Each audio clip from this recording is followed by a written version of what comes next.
नेवासा नगरपंचायतीची निवडणूक पुढे ढकलल्यानंतर प्रचारात आलेली मरगळ झटकली असून प्रचाराला आता वेग आलाय. मतदानासाठी आता अवघी काही तास शिल्लक असल्याने प्रचाराचा धूमधडाका सुरू आहे.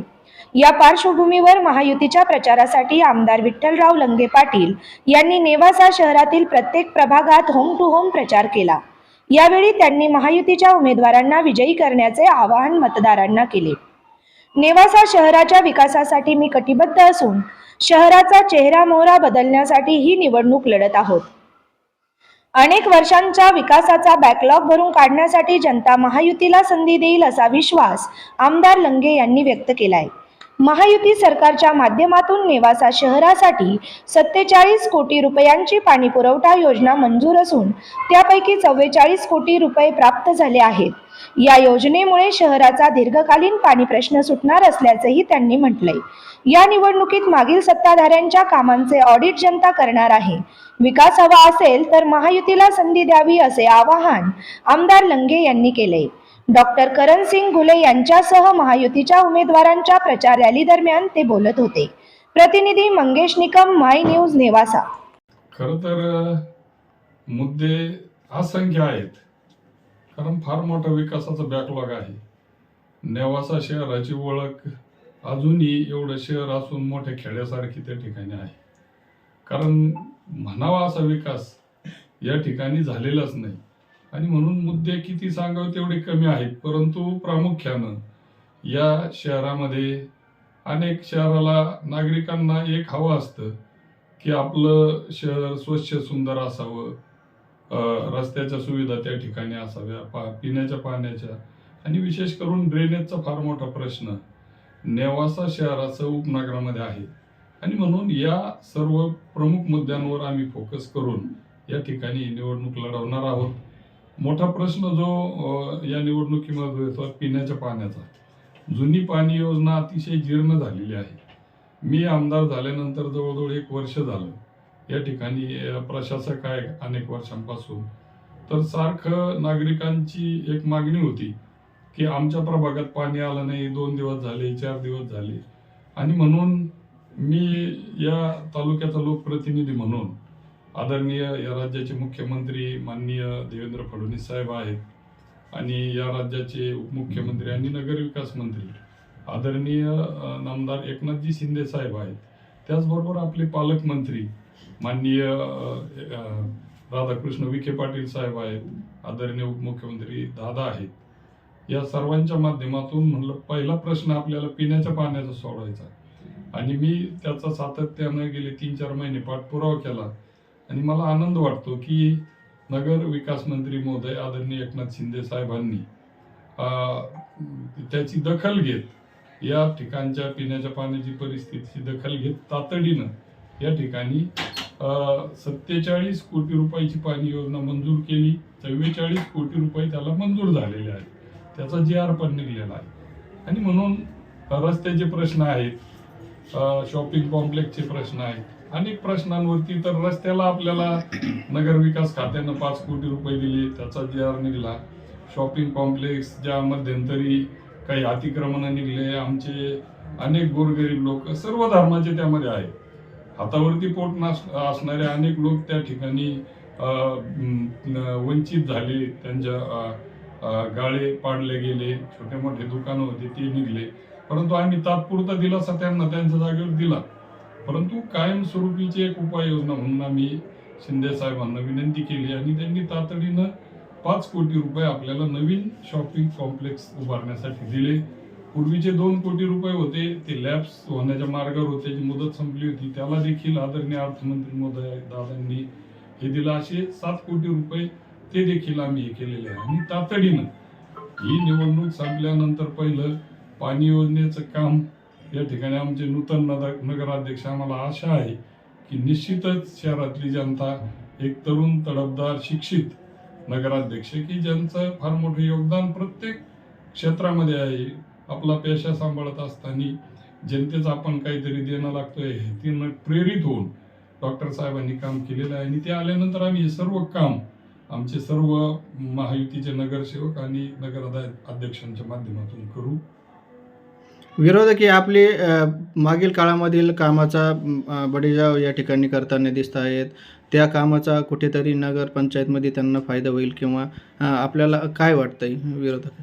याच प्रश्नाला जोडून दुसरा प्रश्न असा आहे की ही नेवासा नगरपंचायत जी आहे त्यांना नेवासा नगरपंचायतीला बरंचसं संकलित करायच्या माध्यमातून बरंचसं उत्पन्न मिळतं आणि शासनाचा पण निधी मिळतो. ह्यापूर्वीची परिस्थिती सांगतो विचारतो. तर या नगरपंचायतीचं आतापर्यंत केलेल्या कामाचं काही ऑडिट केलं जाणार का?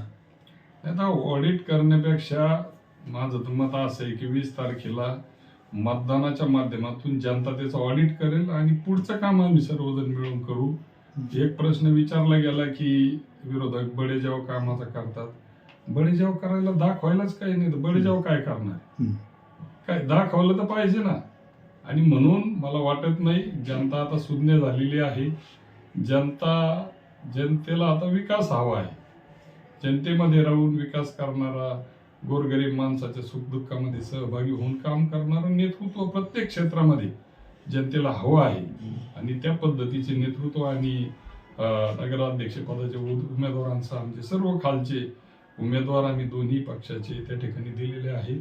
आणि म्हणून निश्चित हा फार मोठा बॅकलॉग भरून काढायला या ठिकाणी केंद्रामध्ये आमचं सरकार आहे. आदरणीय मोदीजींच्या नेतृत्वाखाली सरकार काम देशामध्ये काम चालू आहे. राज्यामध्ये आदरणीय देवेंद्रजी फडणवीस साहेब यांच्या नेतृत्वाखाली आणि एकनाथजी शिंदे साहेब उपमुख्यमंत्री, त्याचबरोबर उपमुख्यमंत्री आदरणीय अजितदादा पवार साहेब आणि या जिल्ह्यामध्ये आपले पालकमंत्री आदरणीय राधाकृष्ण विखे पाटील साहेब यांच्या नेतृत्वाखाली काम करत असताना निश्चित आमचं या ठिकाणी सरकार आल्यानंतर शहरामध्ये आम्ही या नेवासा शहराचा जी जुनी ओळख आहे ती पुसून नवी ओळख, एक चांगलं स्वच्छ सुंदर शहर ही केल्याशिवाय आम्ही राहणार नाही. ही आमच्या मनामध्ये एक भावना आहे आणि जनतेला देखील ती मान्य आहे. एक शेवटचा प्रश्न तुमचा विचार या माध्यमातून निवडणुकीच्या माध्यमातून बड्या नेत्यांची किंवा उपमुख्यमंत्र्यांची कोणची सभा या ठिकाणी आयोजित करण्यात आलेली आहे का? त्याबद्दल काय सांगाल? हो, या ठिकाणी आदरणीय मुख्यमंत्री एकनाथजी शिंदे साहेब परवा 19 तारखेला या ठिकाणी 2 वाजता आपल्या नगरपंचायत चौकामध्ये सभा घेणार आहे. आणि अतिशय मोठी मागणी शहरातल्या त्या ठिकाणी नागरिकांची होती की आदरणीय शिंदे साहेब या ठिकाणी आले पाहिजे. आणि योगानं उपमुख्यमंत्री असताना नगरविकास खातं त्यांच्याकडे आहे आणि म्हणून ते आल्यानंतर निश्चितच आपल्याला जरी आचारसंहिता असली तर काहीतरी देऊन जातील ही देखील जनतेला अपेक्षा आहे. आणि म्हणून आम्ही त्यांच्या व्यस्त शेड्यूलमधून आम्ही विनंती केली आमच्या सर्व महायुतीच्या कार्यकर्त्यांनी आणि शिंदे साहेबांनी आपल्याला परवाचा सभेसाठी वेळ या ठिकाणी दिलेला आहे. ओके, धन्यवाद. नेवासा शहर खऱ्या अर्थानं संत श्रेष्ठ ज्ञानेश्वर महाराजांच्या पदस्पर्शानं पुनीत झालेली भूमी आहे. आणि म्हणून संपूर्ण राज्यामध्ये प्रत्येक गावामध्ये वाडी वस्तीवरती संत श्रेष्ठ ज्ञानेश्वर महाराजांच्या नावानं पारायण सोहळे होतात, मोठमोठे सप्ते होतात. आणि अशा या पवित्र देवस्थानाचं ज्या पैस खांबाला टेकून संत श्रेष्ठ ज्ञानेश्वर महाराजांनी ज्ञानेश्वरी सांगितली आणि ती या ठिकाणी लिहिली गेली, ते पवित्र या ठिकाणी आहे.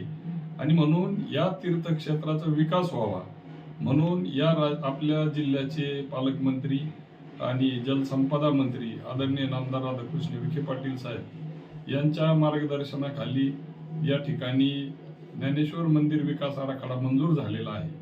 आणि मला आनंद वाटतो की लवकरच त्याला टोकन प्रोव्हिजन झाल्यानंतर हे सर्व कामं चालू होतील.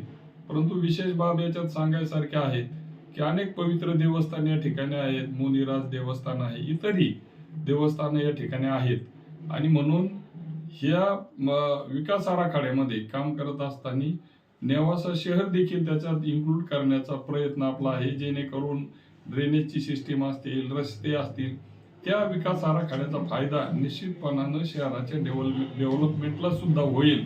आणि निश्चित जे तीर्थक्षेत्र आहे त्याला नवी उभारी या ठिकाणी मिळेल. अनेक पर्यटक, भाविक भक्त या ठिकाणी येतील. आणि ही संकल्पना पुढे नेण्यासाठी आम्ही आदरणीय पालकमंत्री महोदयांच्या पाठीमागे लागून तो पाठपुरावा चालू आहे. त्यांचा देखील राज्य शासनाच्या स्तरावर लवकरात लवकर आपला हा आराखडा मंजूर होऊन त्याला निधी प्राप्त होऊन कामं कसे चालू होतील याच्यासाठी पालकमंत्री महोदयांचे प्रयत्न आहेत. नेवासा शहराचा अनेक वर्षांचा एक प्रश्न आहे की या शहरामध्ये अनेक नागरिक त्या ठिकाणी शासकीय जागेवरती राहतात. मोठमोठे घरं खर्च करून त्यांनी बांधलेले आहेत आणि म्हणून नगरविकास खातं त्या ठिकाणी आदरणीय नेते एकनाथजी शिंदे साहेबांकडे आहे आणि म्हणून आमचं प्राधान्य माझ्यासहित आमचे सर्व जे उमेदवार आहेत, नगराध्यक्षपदाचे उमेदवार आहेत, यांचं पहिलं महत्त्वाचं काम की या ठिकाणी नगरविकास खात्याकडून या सर्व रहिवाशांच्या घराला त्या ठिकाणी दिलासा द्यायचा, त्यांचे घरं नियमित त्या ठिकाणी करून देण्यासाठी आम्ही 100% प्रयत्न करू.